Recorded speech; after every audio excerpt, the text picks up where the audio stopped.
All the Upanishads are likened to a cow. Sri Krishna is a cowherd boy. The calf is Arjuna. The drinkers of the milk are people of purified intelligence, and the milk is the supreme nectar called the Bhagavad Gita. In our last class, we were discussing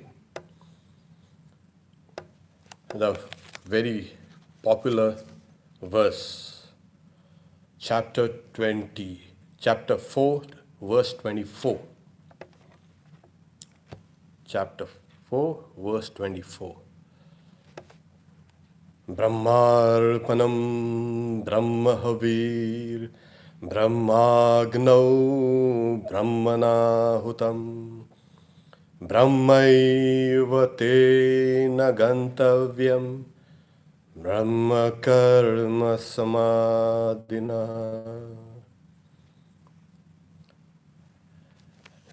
This is, we chanted just before we have our meals. And this is followed throughout in the order. And it's been picked up by different orders also. The last time Asim was saying, should we get something to eat then, now that we have chanted? I said, no, we don't need to get something to eat now that we have chanted the mantra. Because it uses this daily kind of routine activity that we do as symbolic, and these actions have to be translated in all your actions. It's like the core, and then you have to diversify everything. All your actions, all your thoughts, all your words have to be suffused with this idea. Why is, we'll take the translation. You all have the book. So, chapter 4, verse 24. The ladle is Brahman. The oblation is Brahman. The offering is poured by Brahman in the fire, that is Brahman.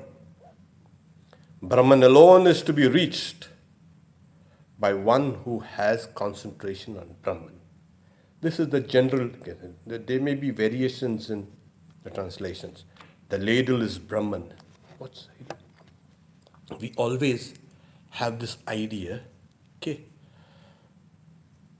One of the strongest, you can say, feelings in living beings is a sense of I and me and mine. This is the subject, and you and yours. That's the object. We just can't get out of this duality. It's terrible in a way. That is bondage. And whatever we do, whatever we say, whatever we think, the sense of I is so predominant. And like Sri Ramakrishna said, it's impossible to kill this I. So you make this rascal I the servant I of God. It's talking about transformation. Transformation of this idea of I and me and mine.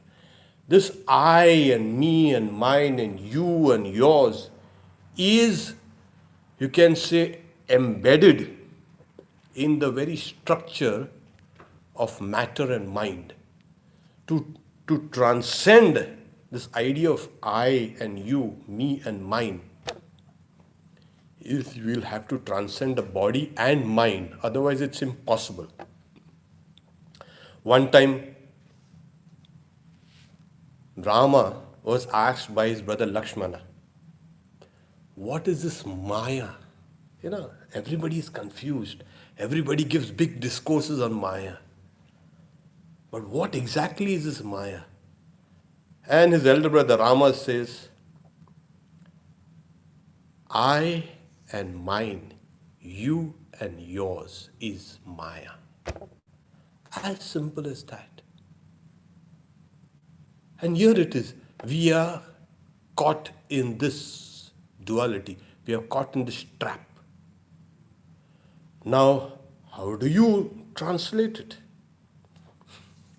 You know, we always have, for thousands and thousands of years. If you see some of our old cave paintings, you'll see people trying to kind of personalize their activities like hunting or fishing or being killed or something like that, all over the world. Today, modern also people, they will put graffiti on the walls and subway walls here, there, everywhere. Something. Somehow we want to reach out and personalize things. This external world is so abstract. If you ask what is the concept of a nation, it's an abstract concept. What is the concept of an economy or capitalism or socialism or whatever? These are all abstract concepts. And yet we want to make it tangible. If you ask a mathematician, what is this? He will try to bring it out in symbol forms. So we want to represent the abstract through symbols, through language, through pictures, always. There's a nice word, it's called personalizing things. It's more like humanizing things. We want to get related to that, so we can relate to it. And why do we need to? So we can, have care and concern, and wherever there's a kind of a relationship, there's always progress. I mean, a good relationship, of course. You have bad relationship also. We have something which is innate in us. It's combined with two words. It's called anthropomorphism. Morph. We morphize. What is morph? To morph is to change from one thing to another. And what's anthro? Human-like, That, this idea, we always try to, you can say, superimpose our ideas, our human ideas, on things. And those things become metamorphosed. Now, when we talk about reality, people have been trying to understand reality. And until and unless you're not connected with that reality in a very tangible way, it's very difficult to understand reality. And that's the reason why in India we have 333, they say 333 crore gods, more than 3 billion gods. So many gods? You can have n number of gods. Every one has to have their own idea of divinity.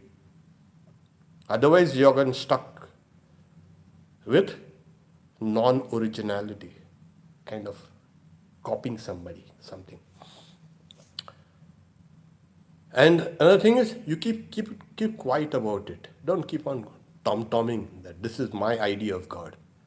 You haven't yet formulated it correctly. It's in the process of crystallizing. It's a process of morphing. Slowly we morph this idea of reality with a higher idea, with a higher idea, with a higher idea. So all over the world, people have been saying, this idea of a personal God is wrong. It can't be wrong. That's human nature. And we have, like Swami Vivekananda, from the lowest fetishism to the highest absolutism are so many, you can say, stages or symbols or ideas about God. God will be there. The ideas of God will be there. It will keep on morphing into higher and higher. But since we are human, we are human, yeah, and we think like God has to be human, that's another damaging, you can say, lie. Why should God be alone? Suppose a tiger is become nicely religious and spiritual. That guy will think of God as a tiger. God, he's got a human. Because I'm going to eat humans if I get a chance. Every living being is endowed with mind. And wherever there is life and mind, there will be a superimposition of the reality on some things which I don't understand. I want to make it concrete. I want to make it relatable. I want to have a connection. So, according to the being, that person will project that idea of reality for itself. So humans have been kind of, God is two hands. And Hindus went further, why two hands? Make it four. Some said, why four? Make it eight. Some said, why eight? Make it 12. Keep on doing it. But keep two legs. Otherwise, you can somehow manage with 8 hands and 4 hands, but we cannot manage with 4 legs and 8 legs. We know what happens. Our gods will trip and fall. So keep it simple. The idea is you have a proliferation of various gods and goddesses and deities, and everything is endowed with, as it were, life. And we have now personalized it, we have humanized it. We have morphed it according to a anthropology, the study of origins and study. It's a human study of the human. Here. So this I, me, and mine, and this innate tendency to personalize, to humanize, to get connected, and the reality here are all kind of fused. So once you understand this, then, explaining this verse becomes easy. Why do we need to personalize reality? Like I said first, it's abstract. And people have been trying to understand reality. The other day I had an argument with another Swami. That particular scientist knew everything about reality. I said, no scientist will ever say that. If it has any scientist of worth, no person in this world can say, I know this is the reality. After he turns back to kind of look around, that reality has changed. His ideas of reality has changed. So how do we know this reality? Yeah, through human terms. And this is why. In the Vedic age, what happened was, we had ideas of personal gods everywhere, dwelling in everything. And what was the means of worshipping that personal God, that personal reality? That's better. Now you've personalized that reality, now you've got to worship that reality. Obviously, you're saying, okay, that's the reality and this is me. Okay, so goodbye, good night. There. One will strive to know that reality. And how? As we had mentioned it, through sacrifice. And what is the idea of sacrifice? As they say, there is always the idea of ownership. I, me, mine. Always is the idea of ownership. Everything. This, okay. You wear a watch for a couple of days and say, the watch is mine. It wasn't yours. Somebody gifted it to you. But now it's mine. When you give it to somebody, oh, that was my watch. Oh. You do something for a couple of days, a couple of hours, a couple of minutes, and there, you say, this is mine. The idea of ownership, the idea of possession always comes in. So this I and me and mine, that this bondage has to be transformed. And how do you transform it? So through a sacrifice. Now what's a sacrifice? The idea of ownership, that this is mine and now I'm offering it to that reality. Where is that reality? Sri Ramakrishna is saying, he saw the dorsal, the flow, the deity, the walls, the temple, everything full of consciousness. And he's saying, like a madman, I kept on throwing flowers here and there. Here. So, so here, what we do in the puja, if a pujari or pujarini here, they will keep on throwing flowers here and there, then get a scolding. You got to place that flower there in front of the deity. That particular. It's a ritual, Now, that will continue till the idea of that all-pervading reality does not dawn. And once it dawns, then you can throw all your... The temple officials there in Dakshineshwar were annoyed because Sri Ramakrishna was taking food which was meant for the deity and giving it to the cat. And they kept on complaining. Why? He's saying, I see the mother there also. Huh? What is this? And sometimes, oh, will you eat, mother? No. Should I eat? Okay. Sacrilegious. But that person has transcended a normal, you can say, ideas of I and you. That reality has become so tangible and all-pervading. That person has transcended all rituals. In our case, now in our case, we need to now take things up step by step. That reality now is concretized, as it were, in the things that you know and do very well. What do we know and do very well? Eating. We know that. Sri Ramakrishna says, this age, Kali Yuga, people are dependent on food. Life is dependent on food. It's called Annagata Pran. So you see, you after a while you feel hungry, put something in the mouth. So these guys used to say, okay, wait. Do it properly. You put it in your mouth, okay, your life depends on it, but do it properly. Chant that Brahma, Arpanam, Brahma, Havir, Brahma. Every time, mentally do it. And in the old Vedic age, and even of course now, what was the next best thing that people knew? Worship, sacrifice, the fire sacrifice. So your act of eating and that old Vedic idea of sacrifice are now kind of synced. The ideas of I, me and mine and the ideas of reality are now all synced.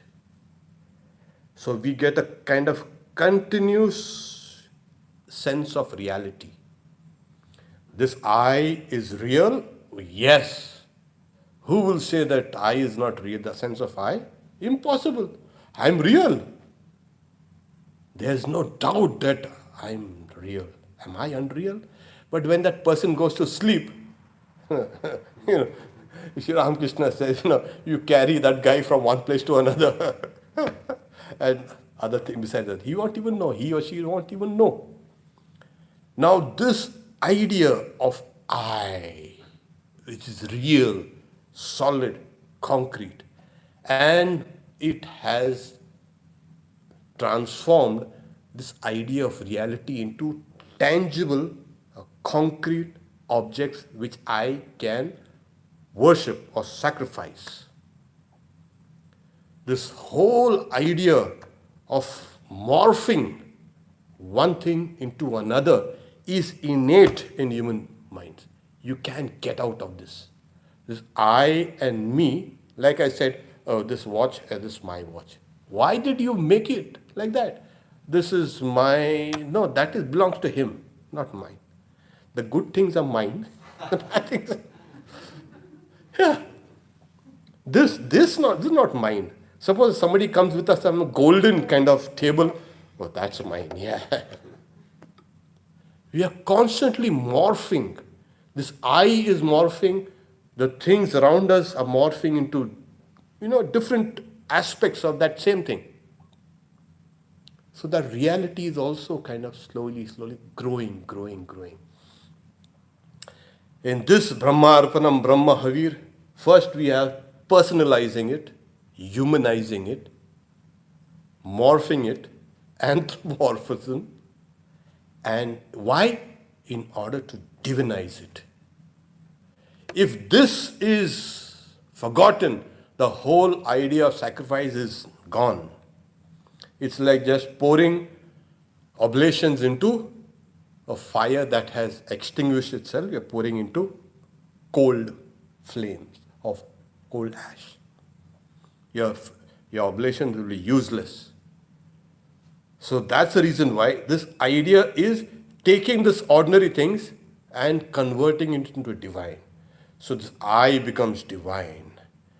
These articles that are used now in this worship is now divine, divinized. Reality has become tangible, concrete. So that's why they say the ladle is Brahman, Brahma Arpanam, Brahma Havir. The oblation is Brahman. And what? It's poured into the fire of Brahman by Brahman. And the next line is Brahma eva tena gantavyam. By that person, Brahman itself will be actualized. How? Brahma karma samadhi. Samadhi is not, people have got vague ideas of samadhi.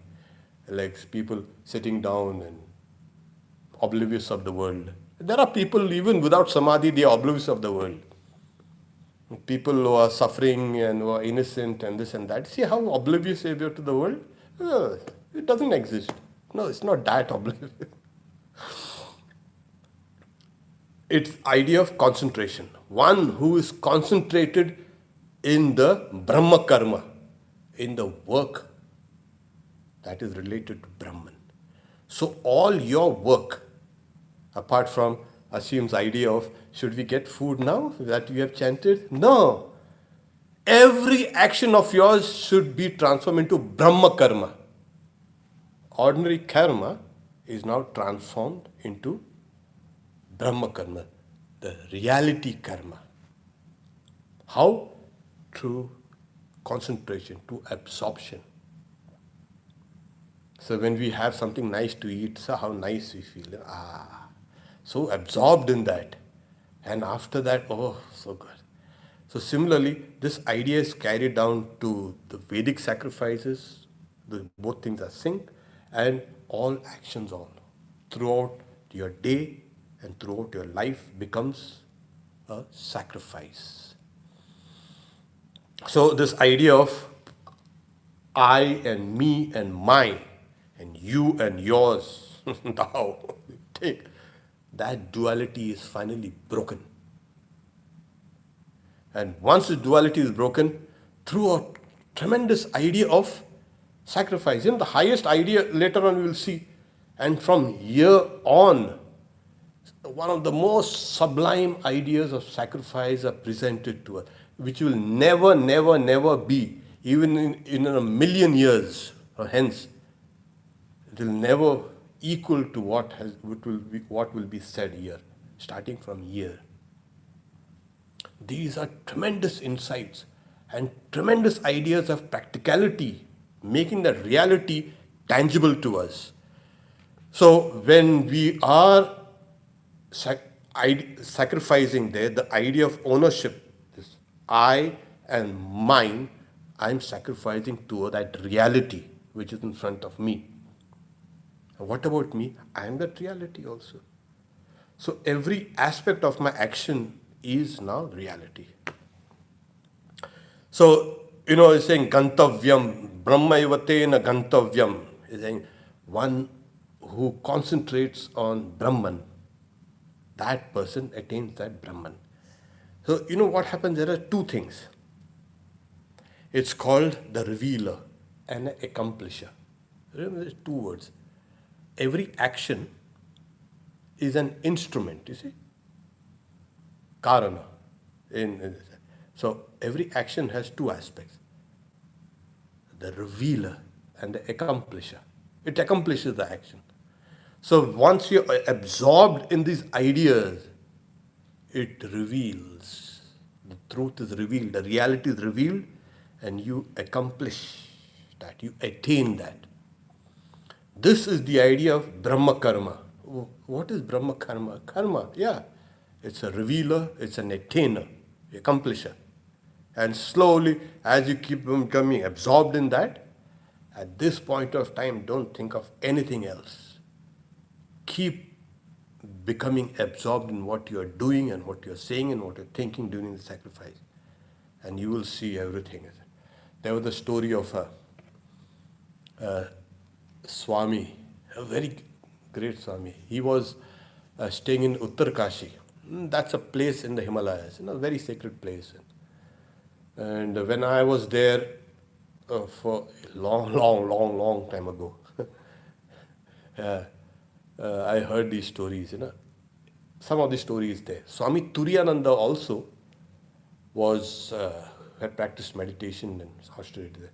My guru itself was also there. So it was, for me, it was a kind of a pilgrimage. I was there. So I heard that. So there was one monk. He was in the state of a Paramahamsa. That is the highest, you can say, actualization of that consciousness. He was there. And monks there are kind of, a neglected lot. But now and then somebody comes and gives a bhandara, feast. So the other monks and all, they're saying they are going for that feast. Simple feast.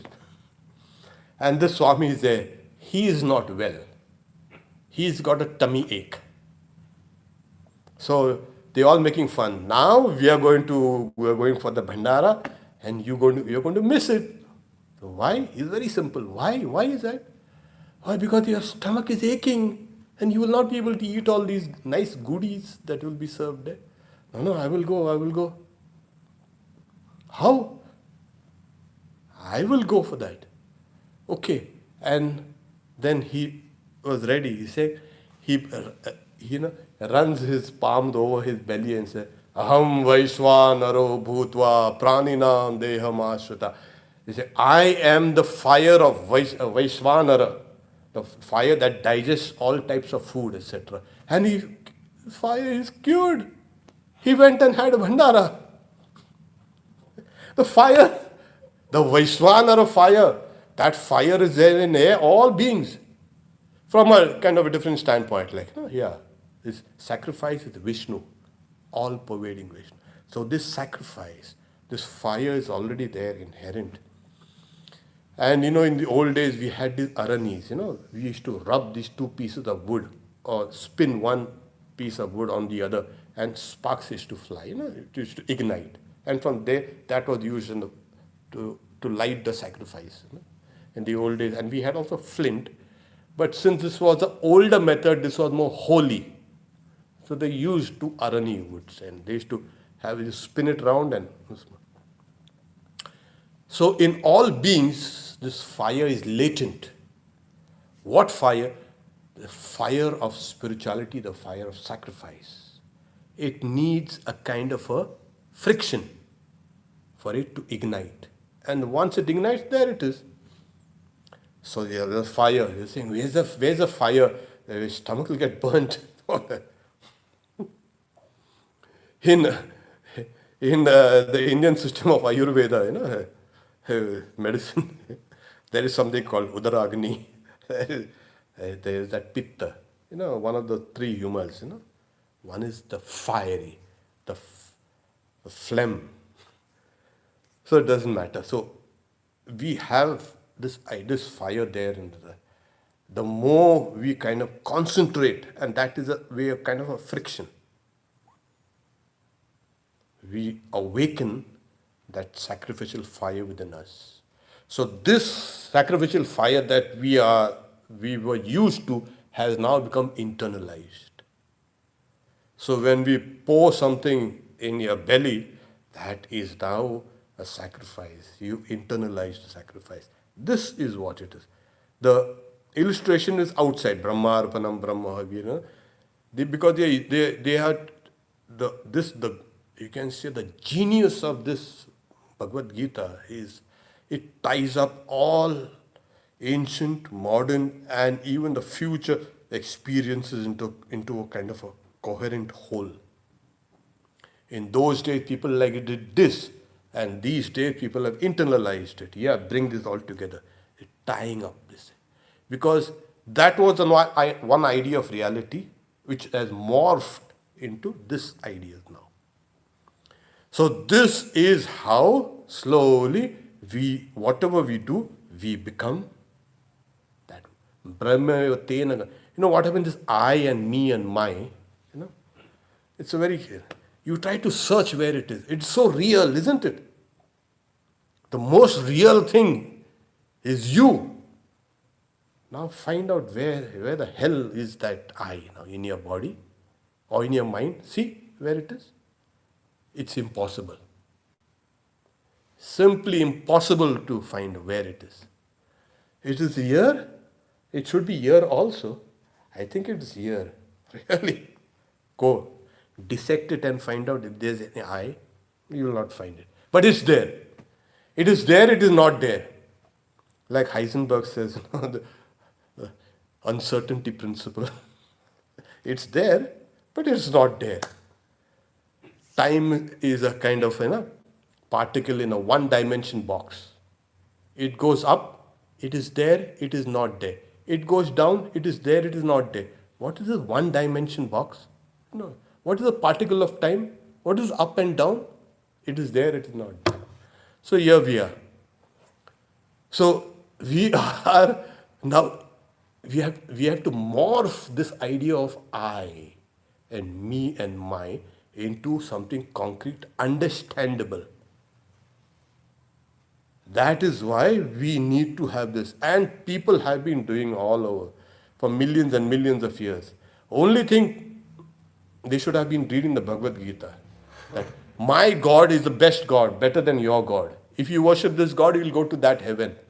Oh, so immature, so fanatical ideas of God. They have not yet understood the basic psychology of the human mind.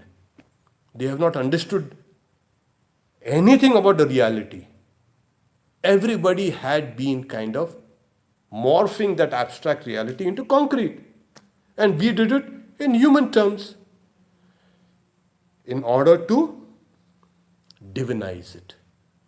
So your actions now are divinized.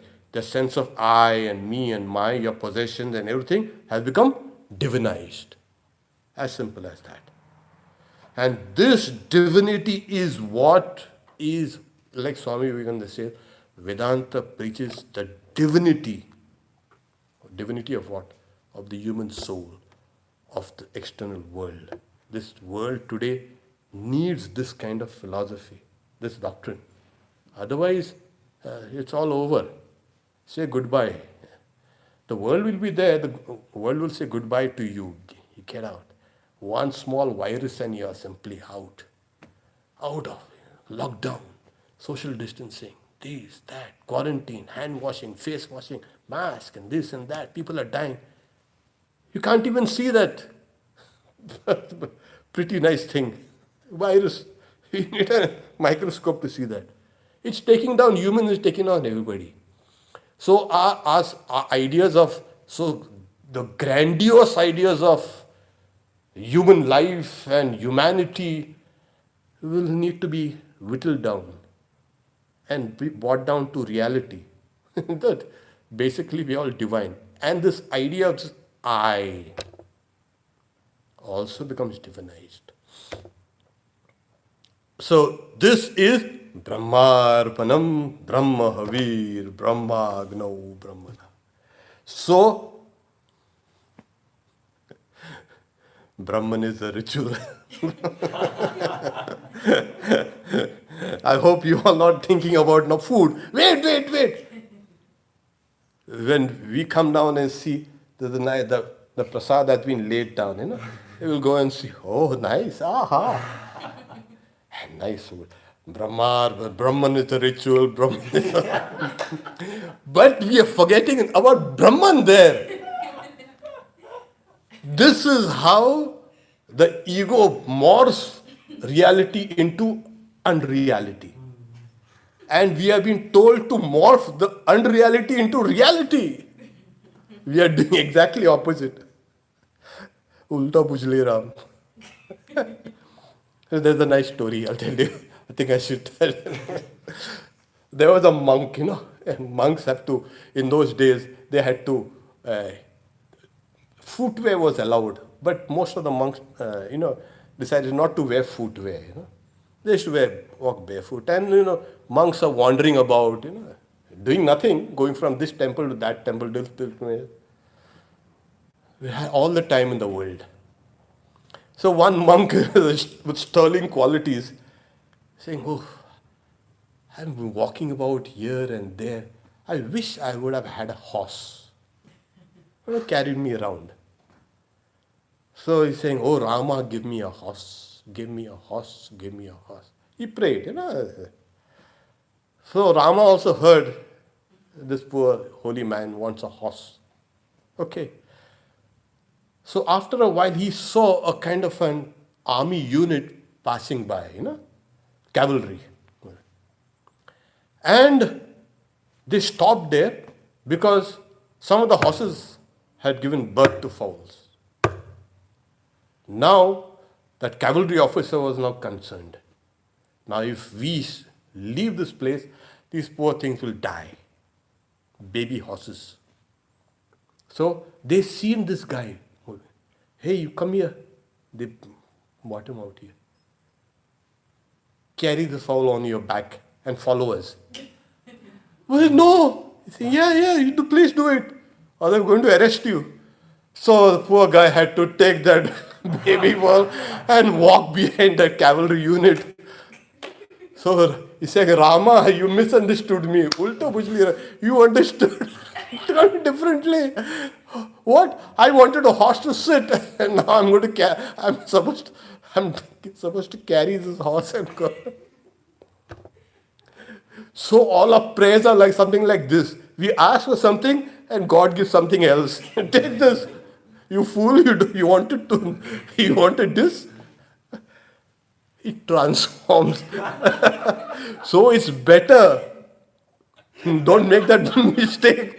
And you take things in your own hand and do this Brahmarpanam, Brahmavir, Brahmagna. Instead of telling Rama, oh Rama, give me a horse, he will get into deep trouble. And most of us are like that. We say, does God listen to our prayer? Oh yes, He does. Yes. And we are always met with more trouble. Devotees, they face so many troubles and troubles and troubles. Yes, obviously. They have been asking, don't give us troubles. And Rama is saying, okay, they don't want troubles. Give those who are around them troubles. And then they will also get troubled. That is how things work. So this is what? Taking things in your own hand. Okay. And now transforming everything around you. Because in the ultimate sense, you have not understood your own reality, which is infinite, which is divine, which is eternal. It is beyond all wants. The idea of this I, the possessiveness, the acquisition, always that will go off. So there was, Swami Vivekananda had given so there was the huge kind of bull sitting down. And a mosquito comes and sits down on his horn. After a while, the mosquito felt guilty. Mr. Bull, I hope I'm not bothering you. I've been sitting here for a while. The bull looks at him. Oh, you do. You're not bothering me. Kind of. You can bring your whole family also and sit down. What is that to me? So after a while, when you start practicing this, the reality that is your ideas of reality are morphing. going transforming higher and higher and higher. So all troubles and all problems will seem minuscule.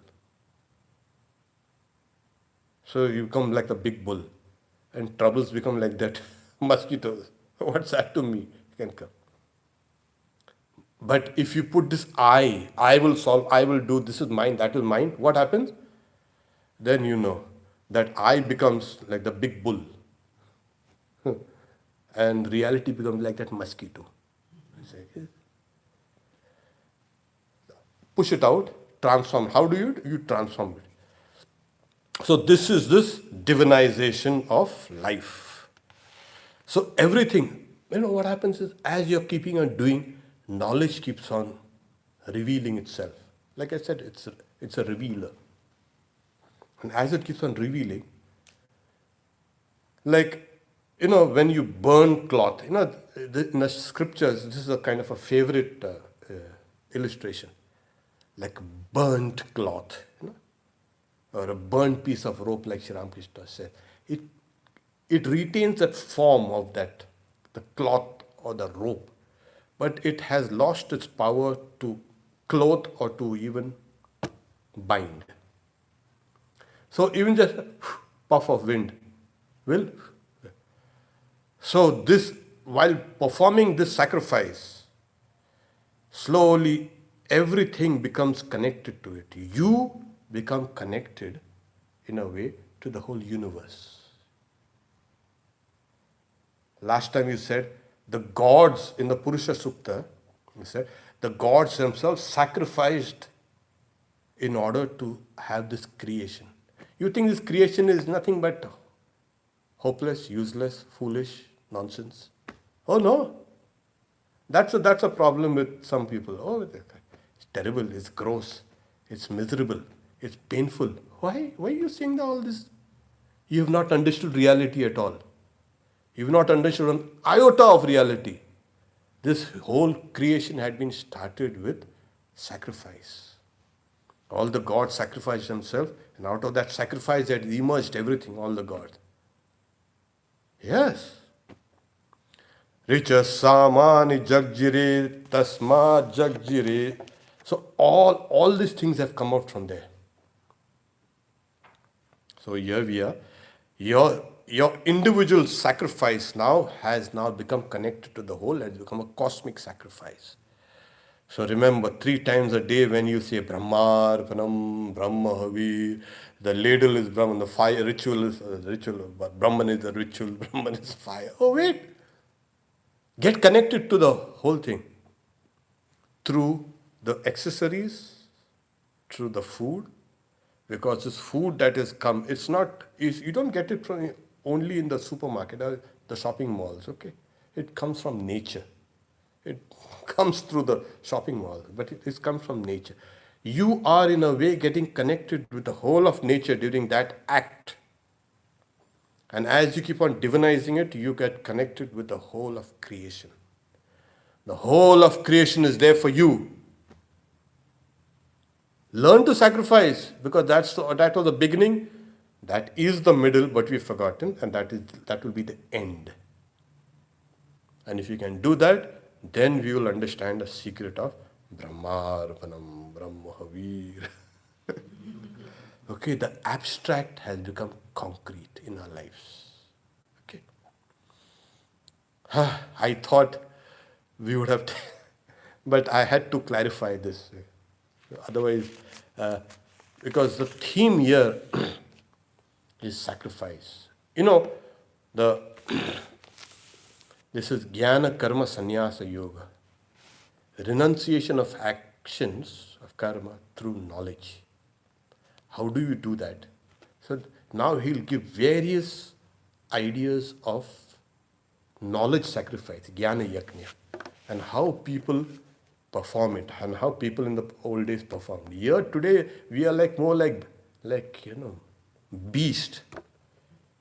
Eat, just nourish the body and that sort.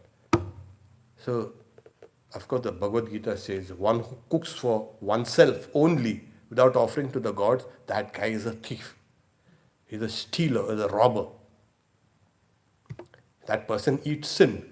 So just to dissuade us from this idea that you shouldn't cook for yourself, first offer it to the Lord, or first offer it to others. Last time we also had mentioned about 5 great sacrifices to the rishis, to the gods, to the manis, to the human beings, and to all creation. Right? Just take you out from that closeted view of reality. For now, the reality is only I and me and mine and you and yours. Get going. So that has to be transformed. That's the transformation. So here begins one of those sublime verses. 25th verse 25, chapter 4. Daivameva pare yajnam yogina paryupasate brahmagnava pare yajnam yagne naivopajuvati. Oh wow. And we will see. These are one of those, my favorite verses also. Of course, everything, but certain things are So, the translation is here to say, other yogis always undertake sacrifice to gods alone. Others offer the self as the self itself in the fire of Brahman. Now we'll take the first. That is now we have been, sacrificing to the gods. What he means by yogis, in the scheme of Shankaracharya's Bhagavad Gita commentaries, there are 2 types of people. The one is the pravritti marga and nivritti marga. One, the circling forward and the circling inwards. Both these forces keep this world balanced. One time, one thought comes, it drags us out. Another thought immediately comes to drag us in. It's a counter force. Always, everything in nature is like this. We keep on working, and then we will get tired. You have to get tired. You will keep eating, and then you'll get sick. It has to be. It's in the nature of things. That's why they say, take the middle path. Don't do anything continuously to the extreme. There's the reaction, the recoil. Always there is a recoil. So there's a pravritti and the nivritti, circling forward and circling inward. The word vritti is common, pravritti and nivritti, circling forward and circling inward. So those who used to take up this path of pravritti, the circling forward, they were called the yogis. It's a karma yogi, a raj yogi, a bhakti yogi. Everything is lumped together into one yogis.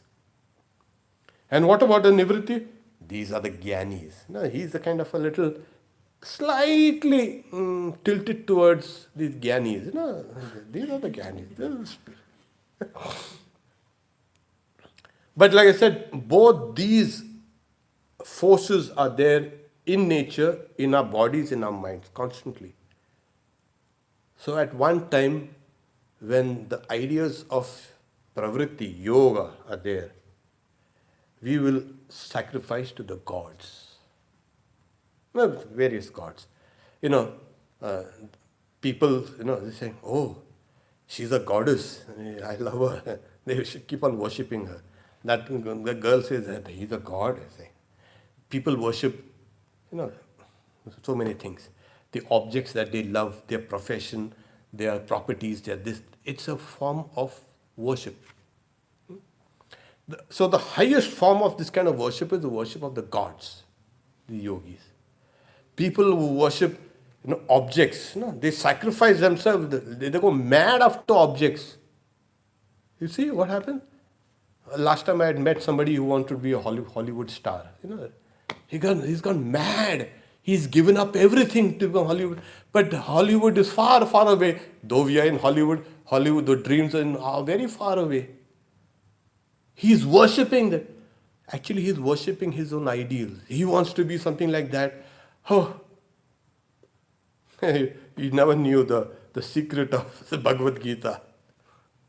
So whatever we do is in a way a sacrifice. we sacrifice ourselves for the sake of others. Okay, either for the loved one or for the likable thing or whatever. So what's the most likable thing in this universe? The gods. The gods are the best, most lovable, likable. Why? Because in the previous verses we had seen that parasparam bhavayanta shreya paramavapsa. Nourishing each other, both attain to the supreme goal. Sacrifice to the gods will be pleased and they will give you what you want. Okay. So this is the sacrifice to the gods. So you're saying other yogis always undertake sacrifice to the gods alone. They will worship only the gods, not any material objects. That we have morphed into, likable, divine, lovable, all these things. That is discarded. So they have gone into the heart of man. That also is an authentic path to God. Others offer the self as a self, Brahma Agni, in the fire of Brahman, Apare, others, Yagnam, they sacrifice, Yagna eva upajuvati. They sacrifice. What is sacrifice? Yagna in the fire of Brahman. One in Yashka's Nirukta, Yashka was a commentator, a kind of etymologist on the meanings of the Vedas, the Rig Vedas. If that work was absent, we would not know head nor tail of what these Vedic mantras actually mean. So there, one of the meanings of Yajna is saying Yajna is Vishnu, all pervading. Another meaning is Yajna is also the self, your individual self. Got this? So you offer yourself into that self, the all-pervading self. Yeah. So how do we do it? Yeah. Swamiji in his one of his, you can say, lectures. Nothing for me, whether good, bad or indifferent, I sacrifice myself unto you. In search of wealth, thou art the only wealth I have found. I sacrifice myself unto you. In search of someone to be loved, thou art the only beloved I have found. I sacrifice myself unto you. Nothing for me, whether it's good, bad or indifferent, I sacrifice myself unto you. This idea of sacrifice is the highest, you can say, ideas. And you see, it's not only in the Vedic ideas, the sacrifice. In all religions, everywhere, however crude, however degraded the religions are, you have the ideas of sacrifice. If there is love, there has to be a sacrifice. And there will be a responsibility. Simply saying, oh, I love you, and not doing anything about it. That's not love. There will be sacrifice. I love Sri Ramakrishna. Yeah, now what do you do about it? No, I love you. I love you. Yeah. Now do something about it. Slowly, inch by inch, lay yourself down. Sacrifice yourself there for that. And when you do it, then you can attain Ramakrishna. Otherwise, it's just a kind of, I love Sri Ramakrishna. Yeah. Like, I love cookies. I love chocolates. That's an old joke between us.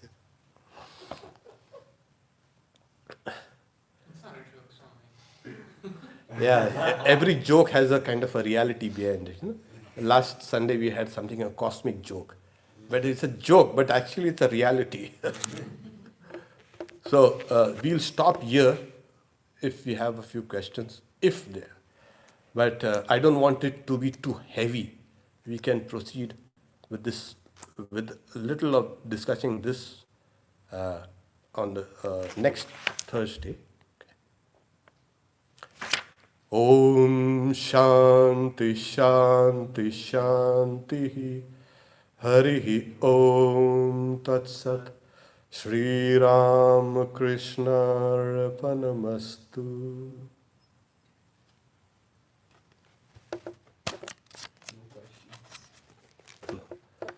What questions? Everybody will be floored.